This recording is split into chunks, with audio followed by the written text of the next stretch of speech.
Olá pessoal, sejam todos bem-vindos aqui no meu canal.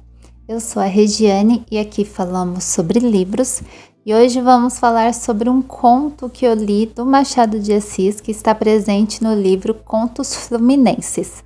O conto é Confissões de uma Viúva Moça.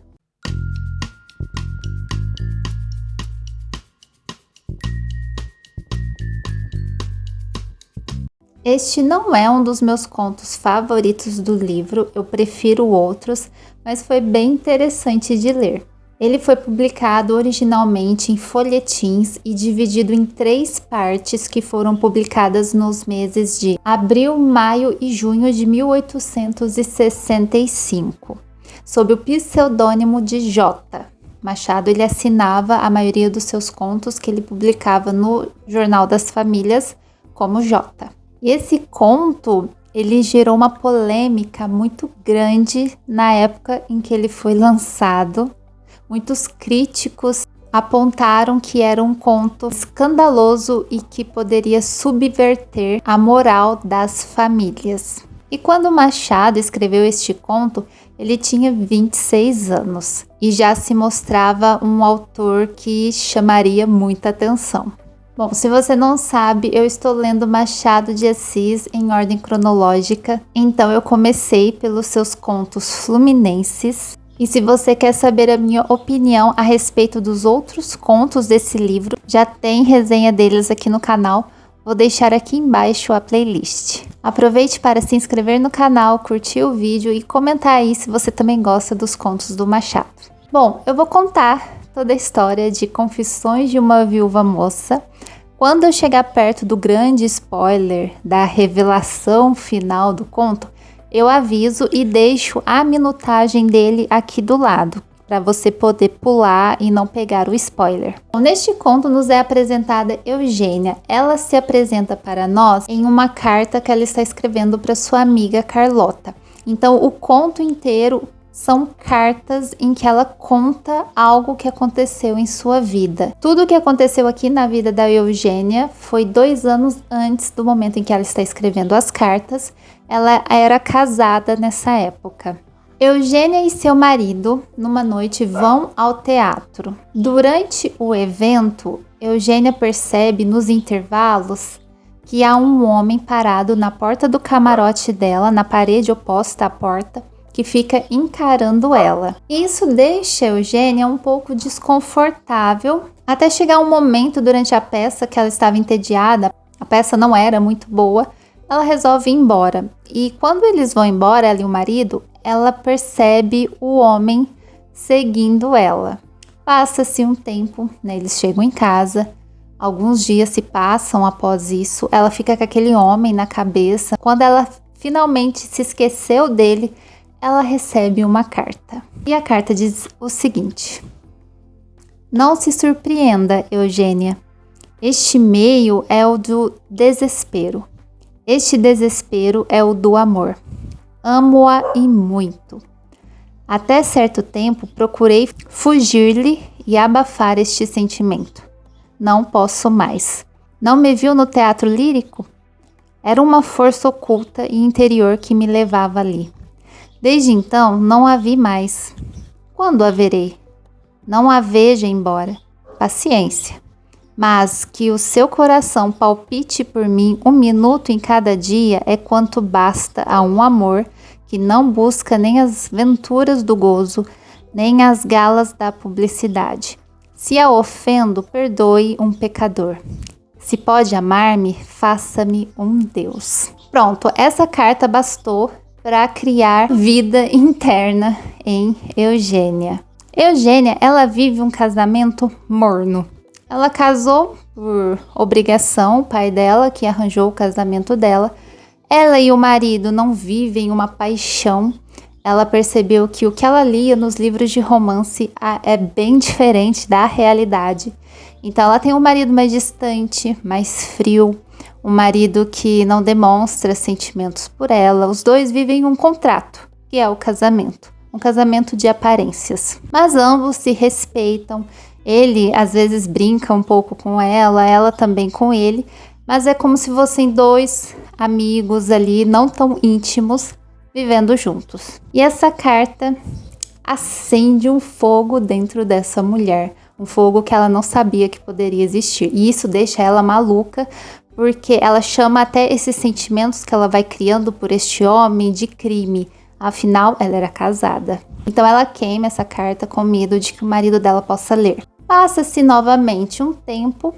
Ela e o marido costumam receber muitas visitas na casa, principalmente à noite, como se eles fizessem um pequeno evento ali íntimo em que eles jantam, depois eles tomam chá, tocam piano, conversam.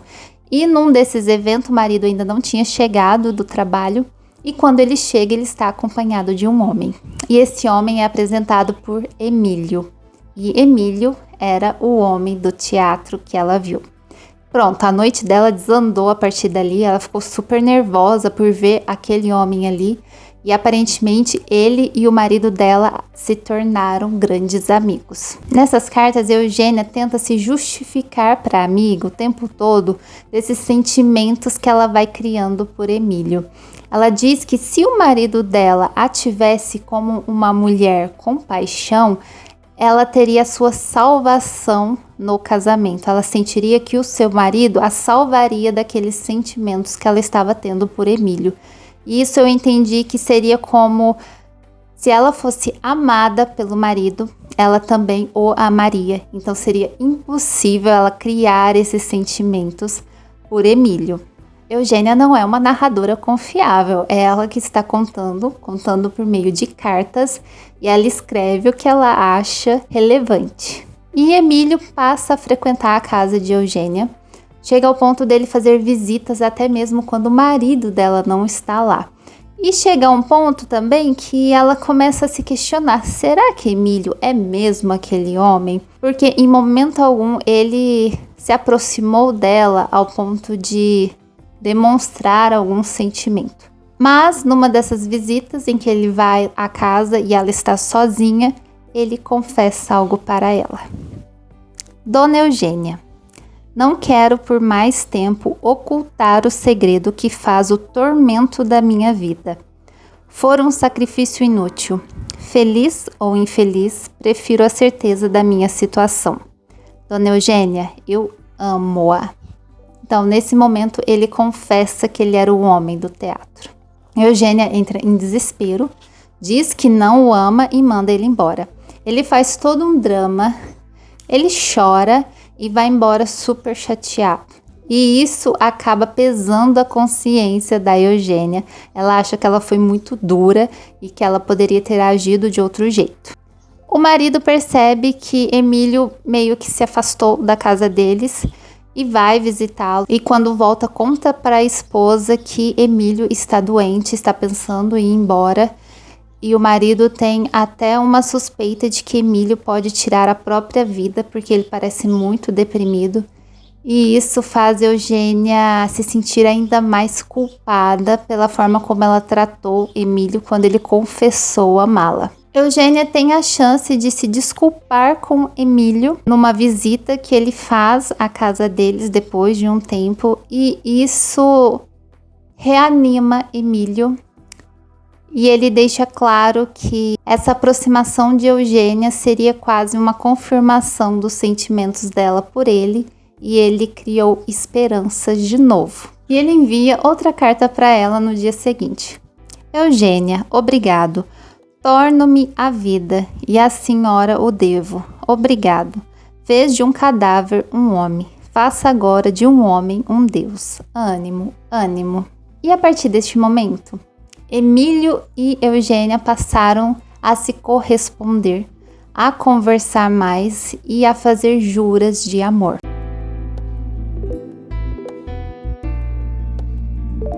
Só que Emílio, ele tem aí um padrão e vocês vão perceber. Ele chegou a Eugênia em um determinado momento e perguntou se ela fugiria com ele. E ela se assustou, dizendo que ela não poderia fugir, afinal ela é casada.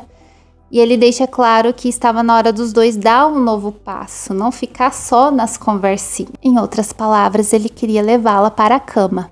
Mas Eugênia se opôs a isso, afinal ela é casada e ela é uma mulher.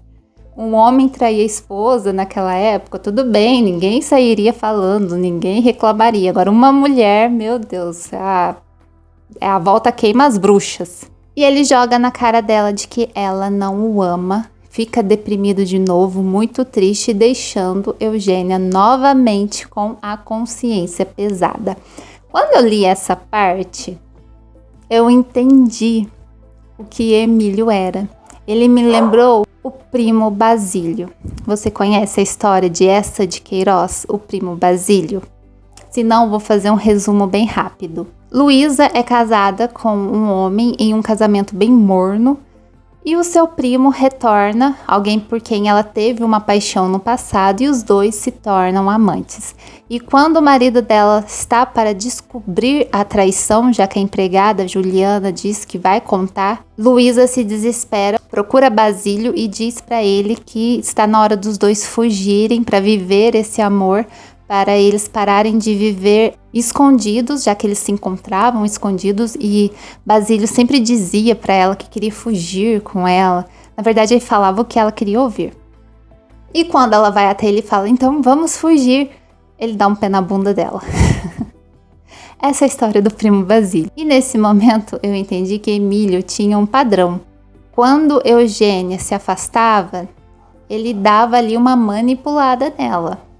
Aí quando ela estava de volta aos seus braços, era só amor para aqui, amor para ali. E nesse momento, quando ele chama ela para fugir, mas na verdade ele queria só dar um passo a mais, e ela recusa, lá vai ele manipular ela de novo, mostrando-se triste e deprimido ao ponto de querer tirar a vida. Passa-se um tempo, o marido de Eugênia adoece e ele acaba falecendo. Emílio, ele dá um suporte ali para Eugênia durante esse tempo. Ele se mostra o amigo do marido. Ele só se aproximou do marido dela por conta dela. Então ele fica lá no seu papel de bom amigo e o marido dela falece. A partir do momento que o marido falece, Eugênio some e ela fica sabendo que ele ia viajar. Então ela entra em contato com ele por cartas, perguntando se isso era verdade, e ele diz, é só por alguns dias, logo eu volto. Mas, no fim das contas, ele envia outra carta para ela. Menti, Eugênia, vou partir já. Menti ainda, eu não volto porque não posso. Uma união contigo seria para mim o ideal da felicidade se eu não fosse um homem de hábitos opostos ao casamento. Adeus. Desculpa-me e reza para que eu faça uma boa viagem. Adeus. Emílio queria Eugênia apenas enquanto ela era casada, porque ele não queria um relacionamento, ele não queria um casamento. E ele não poderia seduzir garotas que não eram casadas, porque senão os pais dessas garotas pegariam no pé dele para um casamento. Então ele queria uma mulher mais fácil para ele, né? E com a aventura do proibido, que seria ela, uma mulher casada. E quando os dois finalmente têm a oportunidade de ficarem juntas, afinal ela era agora uma viúva, ele foi embora, deixou a mulher lá iludida. E ela finaliza a carta dizendo o seguinte: Emílio era um sedutor vulgar e só se diferenciava dos outros em ter um pouco mais de habilidade que eles. Então, apenas 2 anos depois de que tudo isso acontece com a Eugênia, ela se sentia extremamente culpada, de consciência pesada por conta do marido, dos sentimentos que ela criou durante essa época por outro homem, e Emílio foi embora. E ela nunca teve coragem de contar isso para ninguém, e só agora ela confessa para Carlota. O mais legal deste conto é que Eugênia, em momento algum, é julgada. Não tem, como é ela que conta também, mas não temos aqui um narrador julgando suas atitudes. Algo que o público fez e não achou um conto de bom tom, afinal poderia colocar caraminholas na cabeça das moças. É um conto muito romântico. Os diálogos entre Eugênia e Emílio são maravilhosos, no sentido de, meu Deus, vai escorrer mel destas páginas, de tanta doçura que temos aqui. Machado, ele foi ao extremo do romântico, do romantismo. Vale a pena a leitura. Eu deixo a indicação aí para você. Se você já leu, comenta aí e me conta o que achou. E veja os outros vídeos dos contos também deste livro. Faltam apenas 2 contos para eu finalizar Contos Fluminenses. E o próximo conto que trarei a resenha é Linha Reta e Linha Curva. Então, se você quiser ler este conto, ele está disponível na internet gratuitamente. Afinal, todos os textos do Machado são de domínio público. Um beijo e até os próximos vídeos. Tchau, tchau.